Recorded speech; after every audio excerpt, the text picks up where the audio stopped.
Well, hello, and I'm Dexter. Welcome to Night in the Woods. This is the reading episode, and we're going to go ahead and read. So May says, this is interesting, but, yeah, not exactly about a ghost.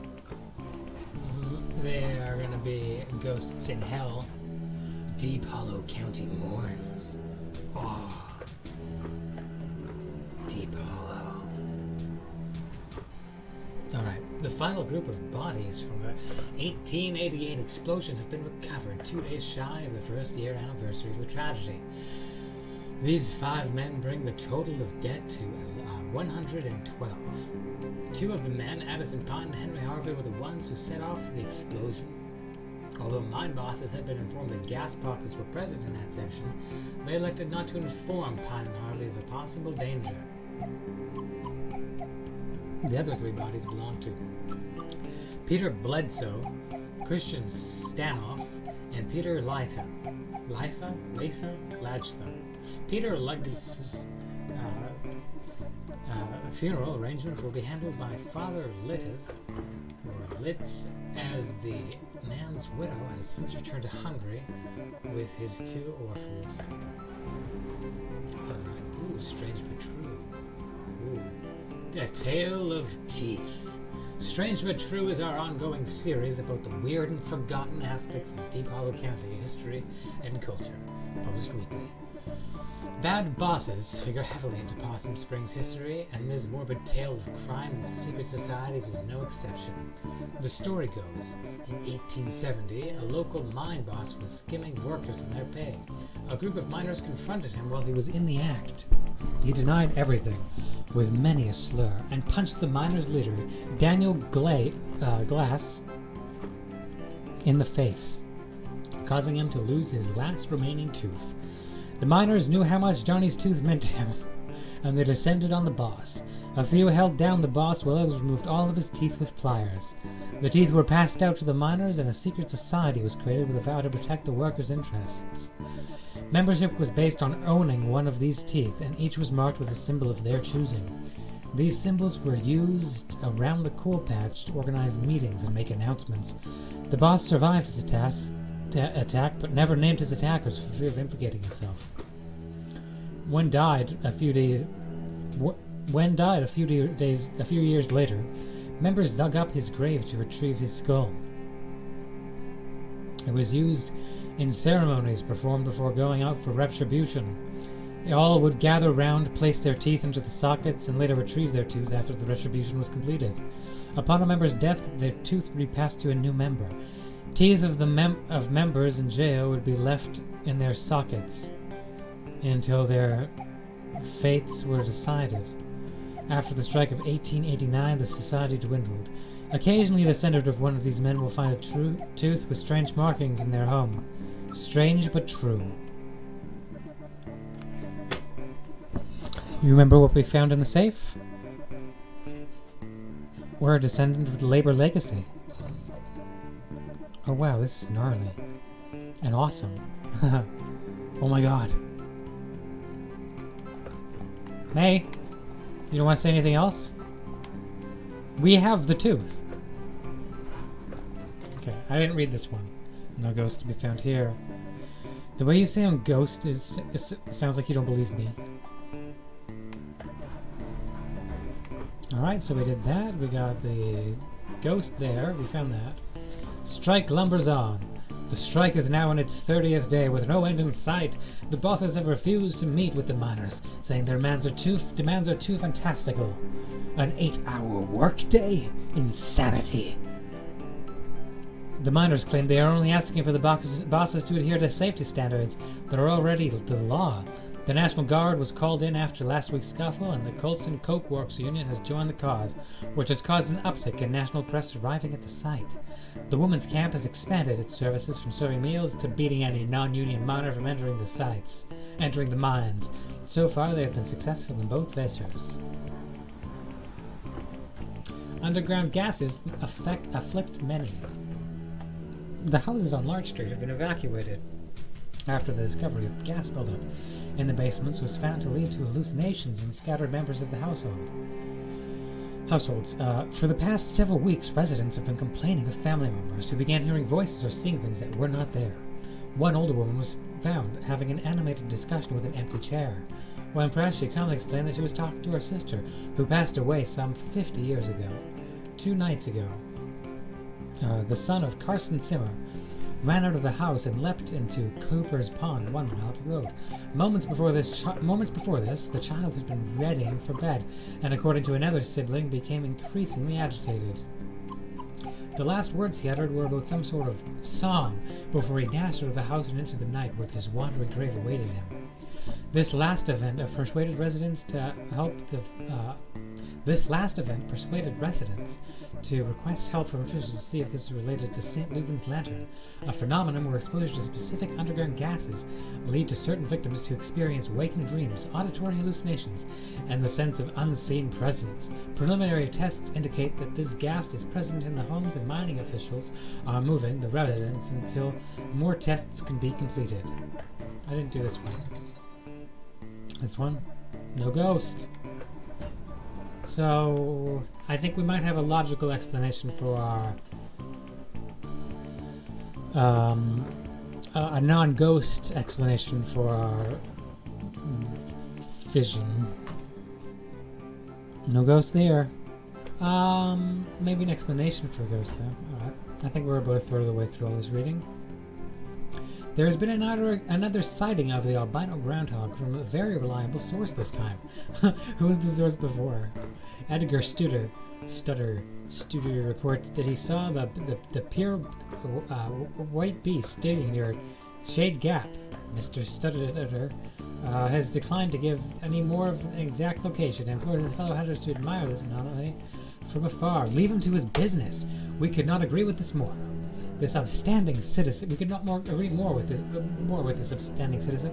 I remind townsfolk that if you are interested in seeing an albino creature, to stop by Sudi's barbershop for a peek at an albino raccoon, and also Sudi himself. We're certain this will assist your mind in completing the search for the groundhog. Let's read that.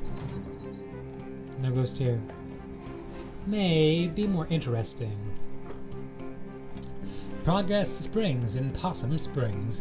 Randolph Stafford, owner of Bell's Hole Mine Works, is partnered with Samuel Coulson of the Coulson Coke Works and Daniel Glick, railroad magnate. Okay. Stafford owned the mine works. Coulson owned the Coulson Coke Works. Bell's Hole Mine Works. Yeah, okay. Glick and prominent business owner Harrison Schreigeist. That's an unfortunate name. To make some stunning improvements throughout town. The four men desire to build a model of progressive living right here in Possum Springs. The old miners' double houses on Elm Street will be torn down and replaced with spacious single homes. A new elementary school will be opened nearby, along with a new state-of-the-art recreation center courtesy of Arnold Applebaum. Arnold Applebaum. He was the guy.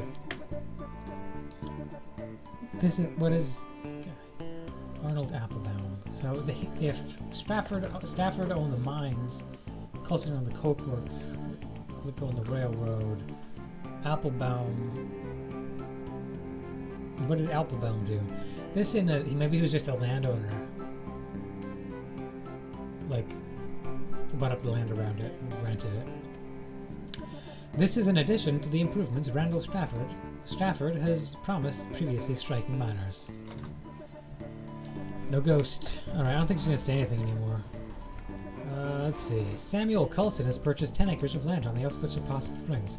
When we inquired as to what Mr. Coulson would use the land for, he would only remark that what was coming here would delight both young and old for years to come. We are very anxious to be delighted. No ghost. Yeah, we got little Joe. Oh, look! Scotch, so I can see. Graveyard, that's a gimme.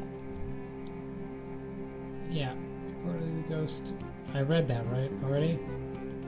Did I already read that one? I felt like I already read that one.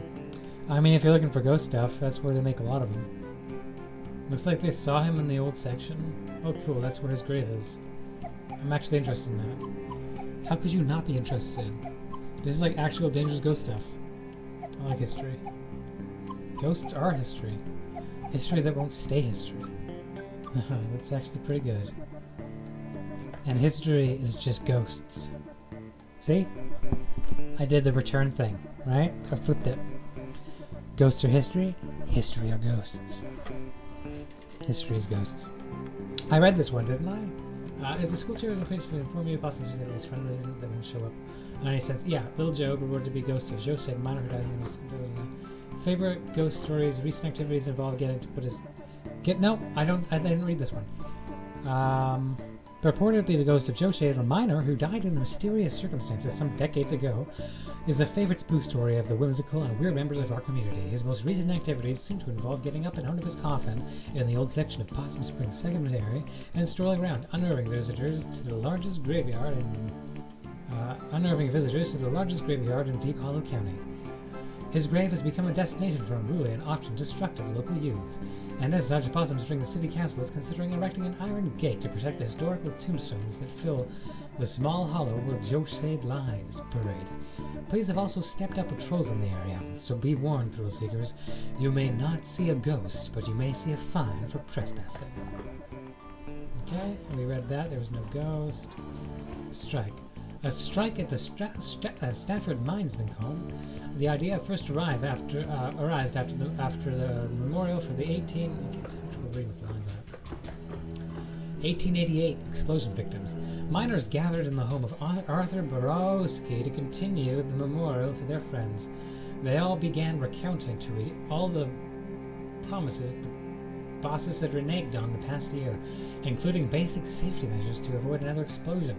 A group of 20 miners entered the mines and began the strike, and 30 more joined them before morning.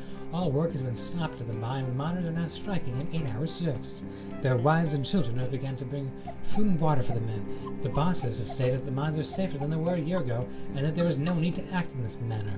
Yeah, they're safer than before, so don't ask for anything else. No ghost here. Yeah, but you're like great whatever. And we got a tooth. He beat them up, man.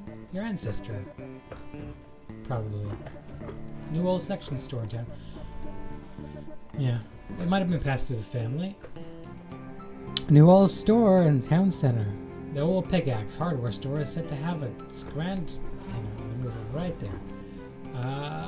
We had a grand opening this Saturday. We received a sneak peek of the store yesterday, and our town will benefit greatly from this new addition. Roy Burge is bringing 25 years of building experience into this new venture, and has stocked the shelves with all the nuts, bolts, and nails you would need for any project, plus the latest tools. Plus the latest in tools. Stop by to see the latest trends in everything from handsaws to hammers. Best of luck to Mr. Burge. No ghost there. I was hoping for more comments and stuff. Oh boy. Pie piracy. Dear citizens, please make note to keep your pie safe during the pleasant weather we're experiencing. Several ladies have reported pies from their kitchens disappearing at alarming rates. Even worse, the picky culprit is leaving behind only the rhubarb pies.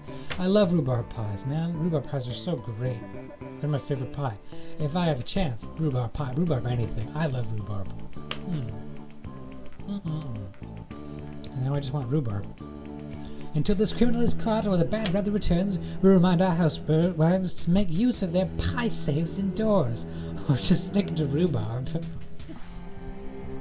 The Stanley T. Possum statue, known by residents as Bossy, is finally slated for demolition.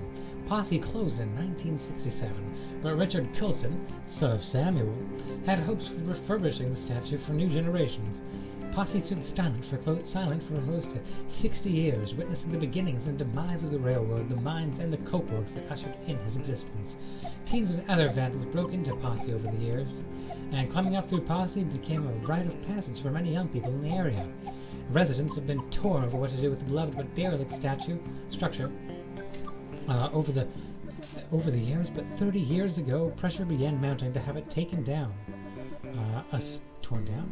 A storm knocked off Posse's ear, and the next year, Ralph Jenkins fell from the staircase and broke both legs.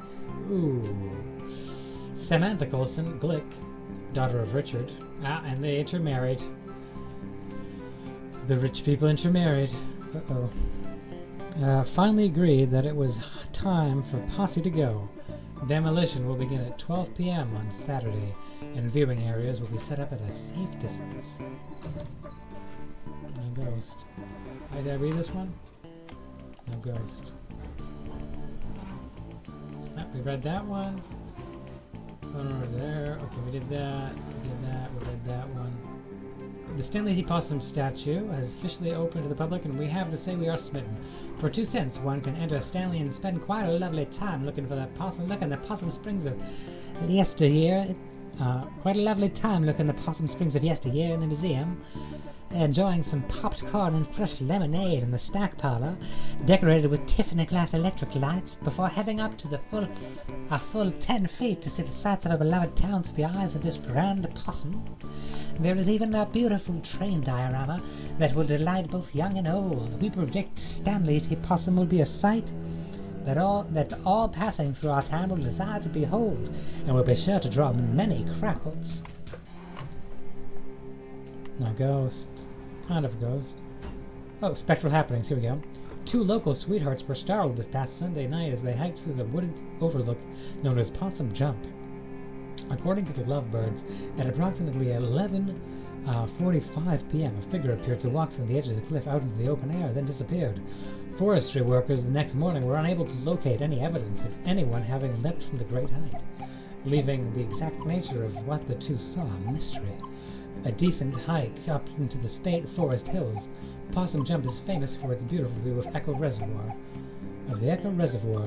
It also holds historical importance as it hosts the lonely graves of several persons involved in the Possum Massacre. Ghost. Hey, look at this. Looks like Possum Jump. Let me read it. It's Possum Jump. Yeah, okay, that's back up in State Park, right? Yeah. Ever been up there? Nope. Gonna check it out though. Go nuts. That's actually probably only a mile or so from Mrs. Miranda's house. Back up in the hills. All kinds of stuff up there. Well, I'll try to avoid any basements. Or corpse husbands. Or clankies. Co-signed. Okay, well that's like 3 leads. Let's boogie. Let's boogie. Also, is that it? No, let's look at some more stuff. Events. We got a few more. Possum Massacre, gotta read that. The Last Trolley will make its run, we read that. Stratford Mine, we read that. Mr. Burge, Possum Massacre. This is the only one I don't think we have read. Yeah, I don't think we've read this one. Severe violence broke out at the Stafford Mine Strike today. The bosses arrived to attempt to renew talks and were taunted by some of the children present. Rocks were thrown, and the National Guard and strikebreakers opened fire on the crowd. After a few minutes, the smoke cleared and a gory scene revealed. 9 miners are dead, with a dozen more injured. A young brother and sister were also shot as they were delivering a package of food to their father and uncle, who was on strike. Who were on strike. Below, when the shooting broke out, the photograph of the 2 children, 7 and 9, who were shot in cold blood, is circulated far inside our little county. The heinous act led to a personal visit from the governor to the strike site to meet with strikers. Independent inspectors were also brought in, and talks finally began. 45 days since the start of the strike, the bosses have agreed to comply with the current safety standards and to honor the demands of the miners. So yeah, that's actually, it sounds like it's based on the actual Ludlow Massacre, which I think I mentioned before in this Let's Play.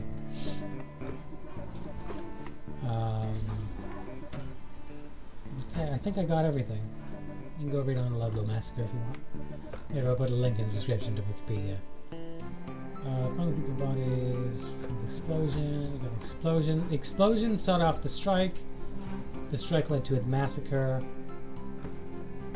Better conditions were secured for the workers, and the owners continued to profit from the work until the town eventually died and the jobs all dried up. And of course, workers still profit. I'm not agitating for different relationships to the means of production, personally. I'm not going to use this as a political soapbox. The strike is now in its 30 days. Refused to meet their demands are too fantastical. Underground gases. I think I looked at all this stuff already. Anyway, we're not going to solve labor relations at this point. Labor relations are much different kind of now in North America. Okay, we can go out. But that's because of what the old unions did. Anyway, so we've got some leads. Can I borrow a car this week? Do you even have a license? I mean, no, regardless, but do you? Nope. No license, no credit cards, don't believe in money. You just believe in other people's cars and money. I didn't choose to be born into this society. Okay, well, I have, a job. So I can't drive you around to all these spots. I can maybe do the graveyard. I need to go there anyway. Cool. I'll see if Greg wants to do the other two. And I probably don't have to say this, but just because something happened in the past doesn't mean it's going to happen again. Hey nerd, ever hear that history repeats? It does. It does the same thing over and over again. It does. It does the same thing over and over again. So we've just been in a sloop since we were living in caves. Yeah, that's science. Oh my freaking god. That was an exacerbated my freaking god. Beatrice, we is friends. Did that take us 2 hours? Hey, it's Summer's Poet! Aw, and we're gonna find out about Summer's Poet in the next episode of Night in the Woods. Thanks for watching. I'm Dexter.